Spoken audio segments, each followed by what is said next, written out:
الحمد للہ وکفا والصلاة والسلام علی عباده الذین اصطفى خصوصا علی اشرف الانبیاء اما بعد فاعوذ باللہ من الشیطان الرجیم بسم اللہ الرحمن الرحیم قال جد الحسنین الکریمین الطیبین النیرین الظاہرین یبعث اللہ علی امت ہذہ علی احد عشر مئہ سنہ اسمہ اسمی وہو نور عظیم۔ عزیزان محتشم، آج کی یہ نور بھری، رحمتوں بھری، سعادتوں سے سجی اور نوازشوں کی رم جم کے اندر حسن کا یہ حسین ماحول یقیناً لائق تحسین و مبارکباد ہے، اور ایسے کیوں نہ ہو کہ ہمارے سالار، ہمارے قائد، ہمارے امام اور ہمارے پیشوا بدر کامل ہیں، اور جب بدر کامل مل جائے تو بندہ بدر کے ہوتے ہوئے در بدر نہیں ہوتا ہے۔ آج چاروں طرف خانقاہی نظام کے اندر ایک سکوت کا ماحول ہے، اور ایسے موضوعات اور ایسی دلچسپیوں کا اظہار کیا جا رہا ہے جس کا نہ قوم سے تعلق ہے نہ ملت سے تعلق ہے۔ گرامی قدر، اس تاریک شب کے اندر جو اور تاریک ہو رہی ہے، اسے روشنیاں اور اجالے دینے کے لیے وہی وجود ہے جسے بدر کامل کہا جا رہا ہے۔ حضور پیر طریقت، رہبر شریعت حضور بدر مسعود شاہ صاحب گیلانی مجددی نقشبندی، آپ کا وجود باجود ہم سب کے لیے رحمتوں کا مینارہ ہے اور ہدایت کا امام ہے۔ اور میرے تمام مہمانان عالی وقار، اساتذہ کرام، دانشوران اعظام اور خصوصاً بالخصوص مجددی افکار کا علم عظیم بلند کیے ہوئے وہ ہستی معظم کہ جس نے چہار دانگے عالم کے اندر فکر مجددی کو قلم سے بھی، زبان سے بھی اور کردار سے بھی عام کیا ہے، استاد الاساتذہ ڈاکٹر محمد ہمایوں شمس صاحب قابل تحسین ہیں، اور اسی طرح ہمارے سب کی توجہ مرکز پیر صاحب قبلہ الطاف محمود ہاشمی صاحب اور تمام مہمانان عالی وقار آخر تک بیٹھے ہوئے ایک ایک فرد کے حضور میرا سلام ہے کہ جنہوں نے اتنے حسن سے، اتنی خوبصورتی سے، اتنے نظم سے اور اتنی دل کی حاضری کے ساتھ اس محفل کو قائم کیا ہے کہ خانقاہوں سے ایسا تصور آج مملکت پاکستان کے اندر نہیں پیش کیا جا سکتا ہے۔ یقیناً یہ ہمارے مربی عظیم کا عظیم تربیتی نظام ہے کہ جس کے تحت ایک ایک فرد ایک نظم اور ڈسپلن کے ساتھ سجا ہوا نظر آتا ہے۔ عالی وقار، مجھے جو چند کلمات حضور مجدد الف ثانی، امام ربانی، امام حقانی، حامل اسرار ربانی، حامل اسرار یزدانی، سیف مسلول اور سالار علم و ادب، امام علم و ادب اور سینہ سپر وہ ہستی معظم جس نے بر صغیر پاک و ہند کی خطوط کو مٹتے ہوئے نقوش کو اس طرح اپنا سینہ و سر عطا کیا ہے کہ اس کی مثال پوری تاریخ عالم کے اندر پیش نہیں کی جا سکتی ہے۔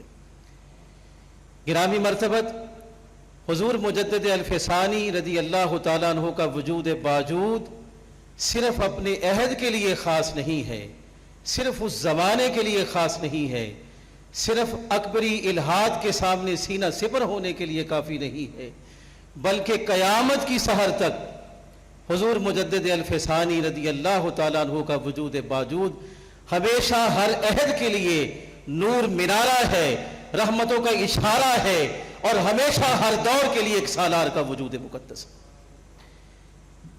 جس دور میں بھی آپ کے کلام سے اور آپ کی ذات سے نور و رہنمائی اور شعور و آگہی کے لیے دامن دراز کیا جائے گا، حضور مجدد الف ثانی رضی اللہ تعالیٰ عنہ اپنی کرم نوازیوں سے، اپنے فیوزات سے، اپنی برکتوں سے، اپنی توجہات سے انشاءاللہ تعالی ہمیشہ مالا مال کرتے رہیں گے۔ عزیزان محتشم، آپ کے قد معظم، آپ کے تعارف عظیم پر بہت کچھ ارشاد ہو چکا ہے، صرف 2 اشارات کر کے اپنے موضوع کی طرف آنا چاہوں گا۔ شاہ صاحب قبلہ بھی تشریف فرما ہو گئے۔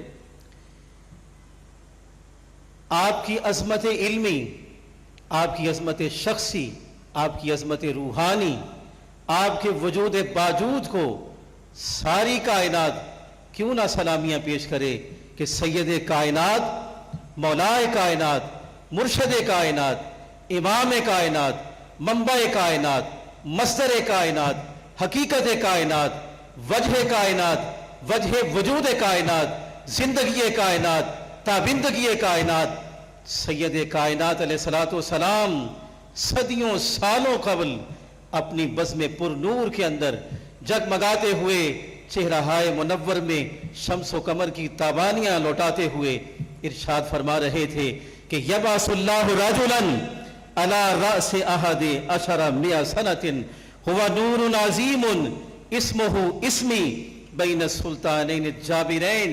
اے میرے پیارے اصحاب اور قیامت تک آنے والوں، سن لو، ایک میرا آنے والا، میرا پیارا، میرا لخت جگر، میری مرکز محبت، میرے توجہات کرم کا مرکز، ایک آنے والا، ایسا بھی آنے والا ہے کہ ہر صدی کے ابتدا پر ایک مجدد آئے گا جو روح زندگی کو تر و تازہ کر دے گا، جو اسلام کی پژمردگی ختم کر دے گا، پھر سے زندگی لوٹے گی، پھر سے توانائیاں آ جائیں گی، پھر سے حرارتیں آ جائیں گی، پھر سے جبین لذت سجود پا جائے گی، قلم نور پا جائے گا۔ مگر ایک آنے والی ہستی معظم، ایک آنے والا میرا عظیم ایسا بھی ہے جو 100 سال کے بعد نہیں بلکہ 1000 سال کی ابتدا میں آئے گا۔ وہ نرالا ہوگا، وہ عظیم ہوگا، وہ سارے مجددین کا دولہ ہوگا۔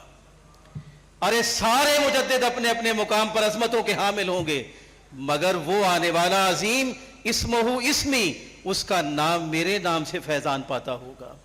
اور حضرات نور عظیم فرمایا وہ نور عظیم ہے کہ جس کی تابانیوں سے، ارے جس کی رشک سامانیوں سے، جس کے انوارات سے، جس کی تجلیات سے، جس کی برکات سے، جس کی عظمتوں سے صرف خطہ بر صغیر پاک و ہندی جگمگائے گا نہیں بلکہ سارا آفاق، چہار دانگی عالم، شرق سے غرب تک اس کے نور سے نور علی نور ہو جائے گا۔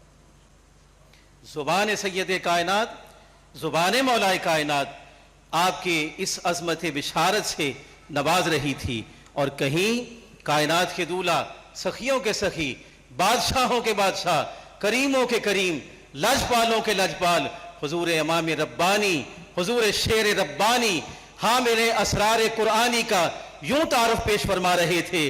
فرمایا سنو سنو یکون رجل فی امتی، میری امت میں ایک ایسا شخص آنے والا ہے یقال لہ صلہ، ارے جسے صلہ کہا جائے گا، یدخلہ الجنہ بشفاعتی، اس کی شفاعت عام سے، اس کی چادر کرم سے، اس کی نگاہ شفقت سے، اس کے دامان سے چمٹ جانے سے، قضا و قضا، ارے جو اس کی مجلس میں گزر جائے وہ بھی اس کی شفاعت میں آ جائے گا، جو ایک بار اس کا نام عقیدت سے لے گا وہ بھی دامان شفاعت میں آ جائے گا، جو ان سے محبت کرے گا وہ بھی ان کا ہے، جو دل سے ان سے محبت کرے گا وہ بھی ان کا ہے، ارے جو مجلس سے گزرتا گزرتا نام سن لے گا وہ بھی ان کا ہے۔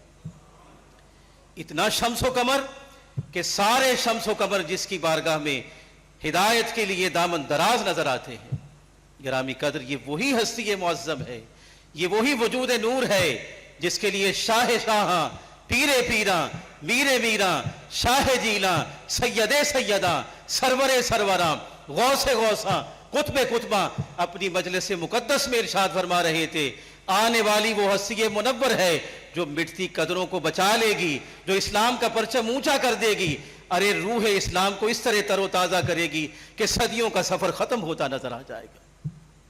اور سنو بیٹے، سید تاج الدین عبد الرزاق کی طرف توجہ فرمائی، میں بیٹے سنو، میں عبد القادر جیلانی غوث سمدانی اس سے محبت کرنے والا ہوں، اس سے پیار کرنے والا ہوں، اسے اپنی توجہات رحمت سے نوازنے والا ہوں، یہ میرا خرقہ عالی ہے، نسلاً بعد نسل اسے اس کی بارگاہ میں تحفتاً بھیجا جائے۔ ایسی ہستی معظم جس کا ذکر منور آنے سے بھی قبل ان کی آن کا ذکر ہو رہا تھا، سارا عالم ان کے لیے منتظر نگاہ گویا نظر آتا ہے۔ گرامی قدر، پھر وہ ہستی کیوں نہ ایسی ہو کہ جن کے وجود کے سامنے حضرت شاہ ولی اللہ محدث دہلوی جھکے ہوئے یوں نظر آئے، فرما رہے ہیں امام ہند ہے حضرت مجدد الفسانی، ارے قاطع فتنہ کبریٰ ہے حضرت مجدد الفسانی، محافظ اسلام ہے مجدد الفسانی۔ اور حضرات ذی وقار، کبھی امام خیر الدین زرکلی کو اٹھایا جائے تو وہ اس طرح تحفہ محبت پیش کرتے ہیں، کہتے ہیں ہند میں 2 فاروقی ایسے ہیں جنہوں نے سارے ہند کی کایا پلٹ کے رکھ دی ہے، ایک میرا شیخ احمد سرہندی فاروقی ہے۔ گرامی قدر، قاضی ثناء اللہ صاحب پانی پتی نے اس طرح محبتیں پیش کی، فرمایا سنو، مجددین سارے آئے، رحمتوں کے تاج لے کے آئے اور زندگی عطا کرنے والے آئے، نور عطا کرنے والے آئے، مگر سارے مجددین کو جہاں سے رحمت ملی وہ میرا شیخ مجدد الفسانی ہے۔ گرامی قدر، اور سارا عالم جس کے لیے رحمتوں کا نچھاور بن گیا، اور میرے مرشد گرامی حضرت علامہ محمد اقبال قدس سرہ العزیز جہاں جہاں بھی ذکر کرتے ہیں رحمتوں کے پھول کچھ اس طرح نچھاور کرتے ہیں، کہیں فرمایا مجتہد اعظم عرفان کا اگر کوئی وجود ہے تو مجدد الفسانی رضی اللہ تعالیٰ عنہ کا ہے، اور کہیں فرماتے ہیں گنجینہ گوہر ذات اقدس ہے تو مجدد الفسانی کا وجود ہے۔ ارے جس کے احاطہ معارف الہیہ سے بیان کرنا قاصر ہے، ہند کی سرزمین 2 ہی ہستیوں کی ایسی مرہون منت ہے کہ ذرے ذرے کے اندر ایمان بھی جاگ اٹھا ہے، رحمت بھی جاگ اٹھی، ایک سید حجویر ہیں، دوسرے مجدد الفسانی۔ گویا ہر اعتبار سے اور ہر وجود ان کے در دولت پر سر جھکائے ہوئے نظر آتا ہے۔ اور میرا موضوع ہے حضور مجدد الفسانی رضی اللہ تعالیٰ عنہ کے اخلاق عالیہ کی خوشبوئیں۔ عزیزان محتشم، اخلاق ہی سارا کچھ ہے، وہ اس کے سارے اوراق جمع کر لیجئے تو اس کا حاصل بنتا ہے تو اخلاق بنتا ہے۔ قرآن حکیم فرقان مجید کی 6666 آیات بینات میں سے 1500 آیات معظمہ خالصتاً اخلاق اور آداب کی تعلیم پر آئی ہیں۔ گویا 1/4 قرآن حکیم فرقان مجید خالص انسانی قدروں کے احیاء کے لیے کلام فرما رہا ہے۔ سید کائنات دولائے کل جہاں والی انس و جان علیہ الصلوۃ والسلام کے اخلاق کا تعارف حضرت سیدہ عائشہ الصدیقۃ الکبریٰ کی زبان مقدس سے سنیے، فرماتی ہے کان خلقہ القرآن، سید کائنات علیہ الصلوۃ والسلام کا اخلاق پوچھتے ہو؟ قرآن حکیم جس اخلاق کی ترویج کا چاہتا ہے، جس کا نظام چاہتا ہے، اسے حرف بحرف کسی پر پورا پایا ہے تو کائنات کے دولہ کو پایا گیا ہے۔ گویا یہ کتاب اخلاق ہے، کتاب آداب ہے، کتاب اطوار ہے، کتاب مزاج ہے، تطہیر ذات ہے، تعمیر نفس ہے۔ حضرات ذی وقار جز اس کا حضرت انسان کے اخلاق کی تعمیر و تعبیر کا نام ہے۔ اور سید کائنات دولائے کل جہاں والی انس و جہاں راحت کل مکان علیہ السلام نے اخلاق کو اتنی اہمیت دی کہ 2-4 نہیں سینکڑوں ہزاروں احادیث پاک کا گلدستہ جو صرف اخلاقیات پر مشتمل ہے۔ کہیں کائنات کے دولہ کریم علیہ السلام یوں ارشاد فرماتے ہیں انی بعثت لاتمم مکارم الاخلاق، ارے میں کائنات کا دولہ معلم اخلاق بنا کے بھیجا گیا ہوں۔ میرا مقصد بعثت اخلاق کی ہی تربیت ہے، اخلاق کی ہی ترویج ہے۔ اور کہیں فرماتے ہیں اکمل المومنین ایمانا احسنہم خلقا، ارے اخلاق ہی سارا کچھ ہے، اکمال ایمان ہے تو اخلاق ہے، اتمام دین ہے تو اخلاق ہے۔ سید کائنات دولہ کل مکان علیہ السلام نے یوں بھی اخلاق کی اہمیت کو بیان کیا کہ البر حسن الخلق، ارے نیکی پوچھتے ہو مجھ معلم کائنات سے پوچھتے ہو، معلم اخلاق سے پوچھتے ہو، سنو دل کے ورق پر رقم کر لو، نیکی نام ہی اچھے اخلاق کا ہے۔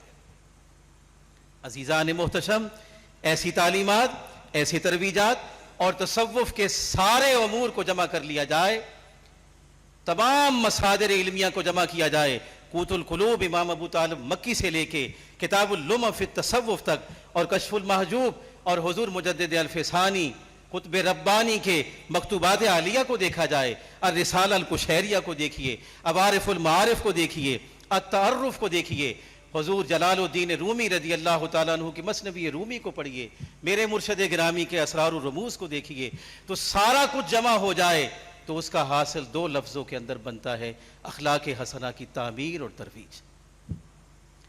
امام جہاں امام علم ہے، امام جرت ہے، امام بہادری ہے، دین کے احیاء کا سالار ہے، وہاں جب ہم ان کے اخلاق عالیہ پر نظر ڈالتے ہیں، ان کی شخصیت منورہ کی طرف دیکھتے ہیں، ان کے چلتے پھرتے پیکر کو دیکھتے ہیں، ان کی خلوتوں کو دیکھتے ہیں، ان کی تنہائیوں کو دیکھتے ہیں، اہل محبت سے ملنا دیکھتے ہیں، دشمنوں سے ملنا دیکھتے ہیں، ان کا اخلاق عالی دیکھتے ہیں، ان کی گفتار دیکھتے ہیں، ان کا کردار دیکھتے ہیں، تو اسمی کا خالصتاً مظہر یوں محسوس ہوتا ہے کہ جیسے جز جز کے اندر، ساری شخصیت کے اندر امام پاک کا وجود عین اخلاق محمد مصطفیٰ کا عکس نظر آتا ہے۔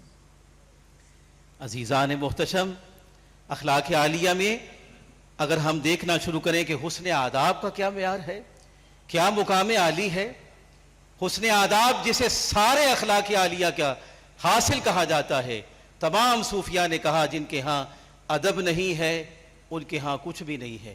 سارے اعمال کی جان ادب ہے، ساری کوششوں کی جان ادب ہے۔ ارے جس امر سے ادب نکال دیا جائے وہ ساری کی ساری عمارت یوں ہے کہ جیسے بے جان کھڑی ہوئی ہے۔ عزیزان محتشم، ادب ہی کو صوفیاء نے کل تصوف قرار دیا، ادب ہی کو ساری کائنات قرار دیا۔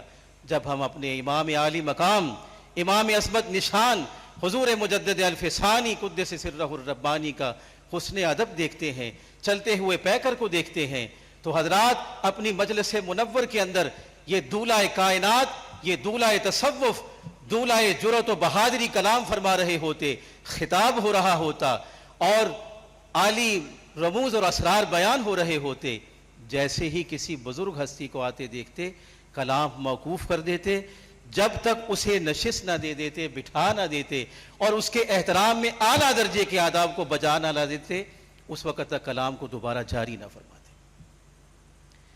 آنے والی ہر شخصیت کے لیے ایسے ادب کا اہتمام فرماتے۔ کہنے والوں نے یہ کہا کہ حضور سلسلہ کلام کے اندر ایسے کیوں ہو؟ فرمایا سنو، ادب سارے معاملات سے اونچا ہے، ادب ہر چیز پر فائق ہے، مجھ سے یہ سیکھو، سارے کلام بند کر دو، جب کوئی ہستی آتی ہے تو سب سے پہلے اس کے ادب کو بجا لایا جائے۔ عزیزان محتشم، ادب کا یہ مظہر بھی دیکھا گیا کہ ورق زمین پر گرتا ہے تو خلفاء بھی موجود ہیں، تلامذہ بھی موجود ہیں، اہل محبت بھی موجود ہیں۔ امام وقت اپنے کلام کو، اپنی مصروفیات اور معمولات کو بند کر کے اپنی کرسی صدارت سے، اپنے کرسی کلام سے نیچے اتراتے ہیں، خود اس برق کو چومتے ہیں، سر پر رکھتے ہیں، اونچا کرتے ہیں۔ گویا تربیت کا یہ نقش مل گیا کہ سب سے اعلیٰ مقام، سب سے عظمت ماں پہلو اگر ہے تو ادب ہے۔ حضور مجدد الف ثانی رضی اللہ تعالیٰ عنہ کی سیرت و کردار نے، ایک ایک حرف نے ہمیں یہ بتایا کہ اگر ادب قائم ہے تو ساری چیزیں قائم ہیں۔ گرامی قدر، ایک روز استراحت فرما رہے ہیں کہ حافظ قرآن سر کی طرف بیٹھا تلاوت قرآن حکیم کے اندر مشغول ہے، آپ کی توجہ مبارک گئی تو وہ آہستہ آہستہ کلمات میں، آہستہ آہستہ انداز میں تلاوت کر رہا تھا۔ آپ اٹھ گئے، کھڑے ہو گئے اور اپنا جو فرش اونچا تھا اسے بھی سمیٹ دیا، اس کے سامنے ہاتھ باندھ دیے۔ فرمایا تم نے تلاوت شروع کی ہے، ہمیں بتایا ہی نہیں۔ اس نے کہا حضور میں تو اپنے ہی منہ کے اندر پڑھ رہا تھا کہ آپ کو ایسی زحمت نہ ہو، آپ کو اٹھنا نہ ہو۔ فرمایا نہیں، سنو، اس میں زحمت کوئی نہیں ہے، اس میں سراپا رحمت ہے۔ تمہاری زبان سے وہ کلام عظیم جاری ہو اور ہم لیٹے ہوئے ہوں، ارے تمہاری زبان سے وہ کلام عظیم جاری ہو اور ہم اونچے ہو جائیں، تم نیچے ہو جاؤ۔ گرامی قدر، یہ ہے وہ امام ادب کہ جس کے ایک ایک انگ سے، ایک ایک پہلو سے، ایک ایک عمل سے ساری زندگی نقشہ بنتی ہے، تو حسن ادب کا نقشہ بن جاتی ہے۔ اور دیکھا کہ برتن ہے، برتن پر اسم اللہ رقم ہے، بے توجہی کا شکار ہوا پڑا ہے، کسی کی توجہ اس سمت نہیں ہے۔ حضرت نے اسے چوما بھی، اس پر عطر بھی رکھا، اسے چوم کے سر پر بھی رکھا، اونچا بھی رکھا اور ہمیشہ کے لیے اسے اپنے پینے کا پیالہ بنا لیا۔ اور خود فرماتے ہیں کہ اس برتن بے توجہی پر توجہ کرنے کا مجھے یہ فیضان ملا ہے، مجھ پر یہ برکتوں کا باب کھل گیا ہے کہ میں احمد سرہندی 1000 سال تک کے لیے عبادات میں مشغول رہتا، اللہ اللہ کرتا رہتا، وہ برکتیں حاصل نہ ہوتی جو اس برتن کے ادب سے مجھے حاصل ہوئی۔ عزیزان محتشم، یہ وہ ہستی منور ہے کہ جس کا گوشہ گوشہ حسن ادب سے سجا ہے، حسن کلام سے سجا ہے، حسن معرفت سے سجا ہے۔ اور جب بزرگان سلف کا ذکر کرتے، گئے ہوئے لوگوں کا تذکرہ کرتے، اولیاء اللہ کا ذکر کرتے. آپ کی مجلس منور کے اندر 37 القابات عالیہ حضور شاہ بغداد کے لیے آپ ارشاد فرماتے. جب بھی بڑوں کا ذکر کرتے بڑے ادب سے کرتے, بڑے احترام سے کرتے. اصحاب منور کا ذکر ہوتا تو چہرہ منور خوشی سے تمتما جاتا. اہل بیت پاک کا ادب ہوتا تو سر یوں محسوس ہوتا کہ محبت سے سرشار ہو گیا ہے.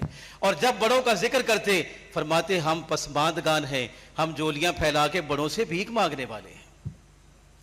حضرات, یہ وہ ادب کے حسن مظاہر ہیں جو آپ کی شخصیت منور سے چھلک چھلک کے واضح کر رہے ہیں کہ جس کا قد منور آسمان سے اونچا ہے اس کا ادب بھی اتنا ہی اونچا ہے. حضرت امام غزالی رضی اللہ تعالیٰ عنہ کا ذکر پاک ہو رہا تھا.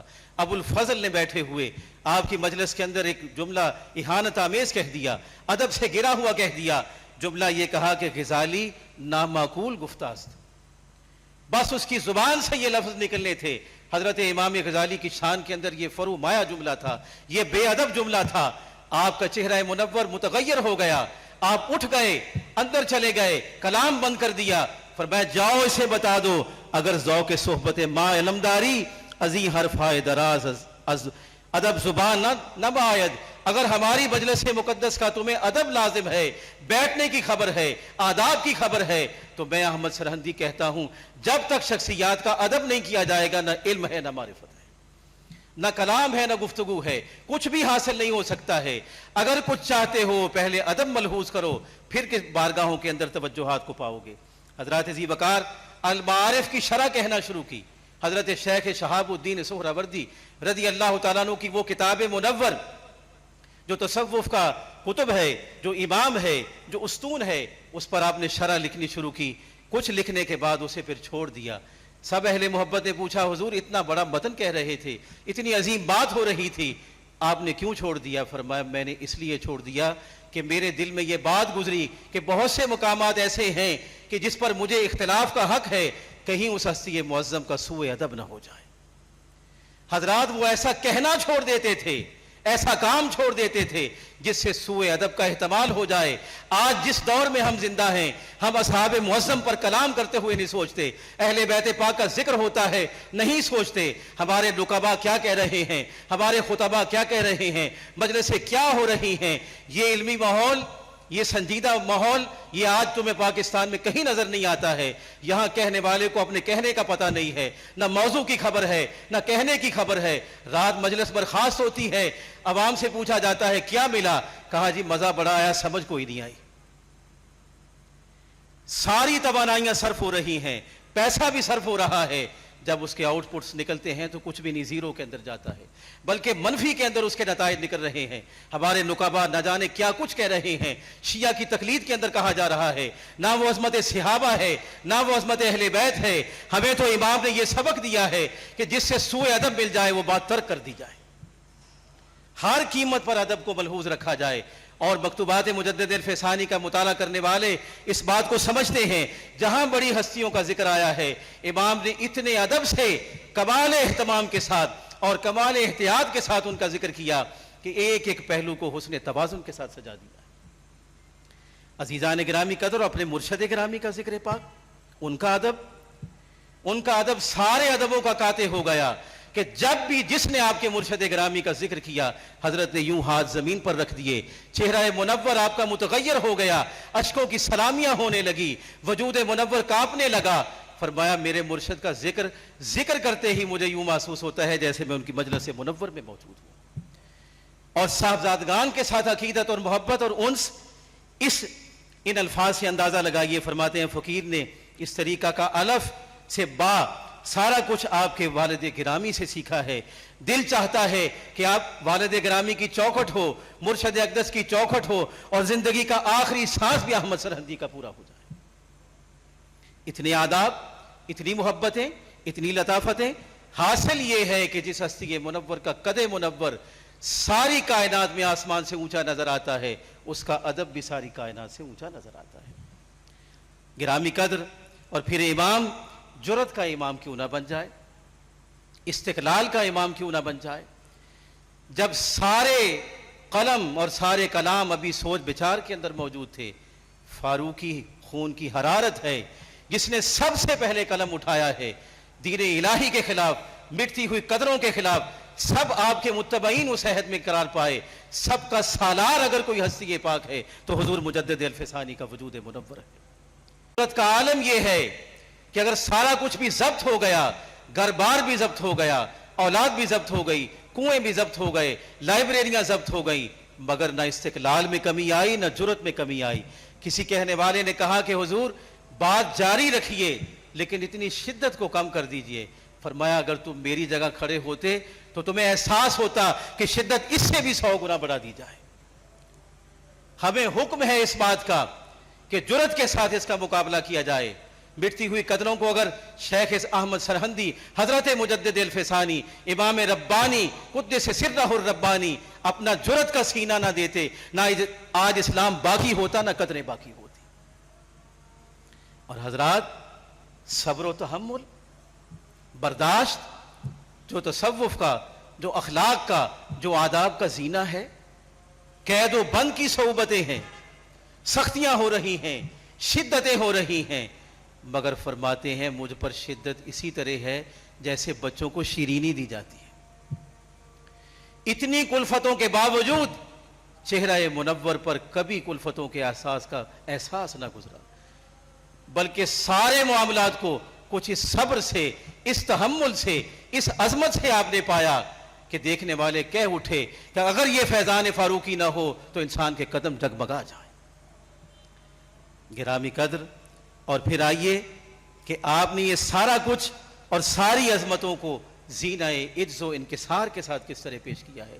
کبھی بھی اپنا ذکر منور نہ سننا پسند کرتے تھے. کسی نے آپ کی تعریف و توصیف کی تو آپ نے اسے بڑی محبت سے بند کر دیا. میں سنو احمد سرہندی پہرے دار ہے اور بادشاہ بڑے ہوتے ہیں.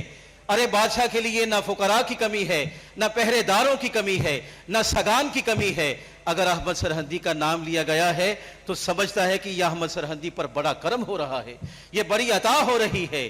اور کبھی اپنے اعمال کا ذکر نہ کرتے، کبھی اپنی خدمات کا ذکر نہ کرتے، کبھی اپنا تذکرہ سننا پسند نہ کرتے. گرامی قدر، یقیناً وہی ہستی ہے کہ جس نے سالار اعظم بن کے، مجدد اعظم بن کے سینہ سپر ہو کے اسلام کی حفاظت کی. وہ اخلاق عالیہ کے اندر، وہ گفتار عالی کے اندر، وہ حسن ادب کے اندر، وہ حسن اخلاق کے اندر عظمتوں کے تاجور ہوئے. خداوند دو عالم ان کے بہتے ہوئے چشمہ کرم سے اور ان کے شمس و قمر کی کرنوں سے ہمارے خالی دامن رحمتوں سے بر دے. وما علینا الا البلاغ المبین.